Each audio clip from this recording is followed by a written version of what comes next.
Tirupati jail నుండి bullet గాయాలతో తప్పించుకున్న పుష్ప. ఆ ప్రయత్నంలో పోలీసులు పుష్పపై 10 రౌండ్ల కాల్పులు జరపగా తను తీవ్రంగా గాయపడ్డాడని తెలుస్తోంది. శేషాచలం అడవుల్లో పుష్ప జాడ కోసం మొదలవుతున్న కూంబింగ్ ఆపరేషన్. బాగ్రాపేట కొండపై పుష్ప దుస్తులు కనుగొన్న సర్చ్ టీం. ఆ చొక్కాపై రక్తపు మరకలతో 8 బుల్లెట్ రంధ్రాలు.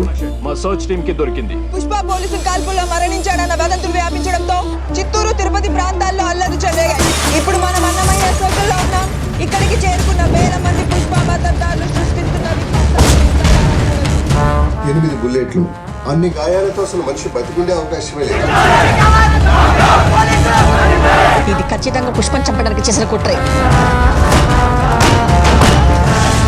పుష్ప ఏం చేసి దుడ్డు సంపాదిస్తున్నాడో చెప్తాండారు గానీ సంపాదించిన దుడ్డు ఏం చేస్తున్నాడో చెప్తాండారా?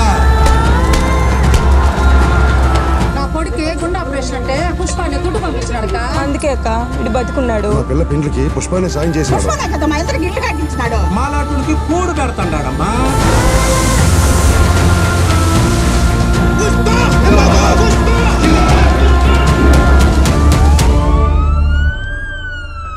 నెల రోజులైనా చల్లారని అల్లర్లు. పలుచోట్ల కొనసాగుతున్న 144 సెక్షన్. పుష్ప అతను ప్రాణాలతోనే లేడు అని కొందరు అంటుంటే అతను జపాన్, మలేషియా లేదా చైనాలో ఉన్నాడని మరికొందరు అంటున్నారు. పుష్ప బాడీని మాయం చేసి పోలీసులే డ్రామాలు ఆడుతున్నారు. అసలు పుష్ప ఎక్కడ?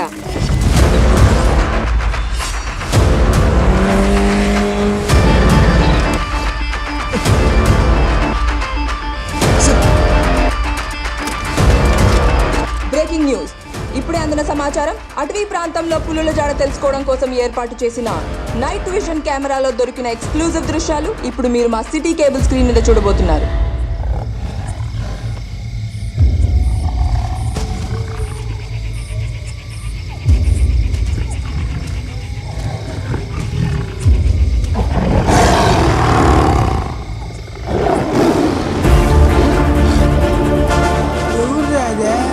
సరిగ్గా కనపడడం లేదా? అడవిలో జంతువులు 2 అడుగులు వెనక్కేసినాయంటే పులి వచ్చిండదని అర్థం. అదే పులి 2 అడుగులు వెనక్కేసినదంటే పుష్ప వచ్చిండాడని అర్థం.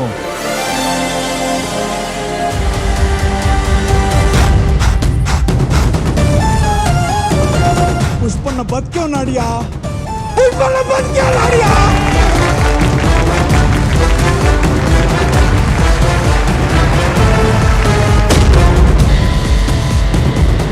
పుష్ప గడి రూలు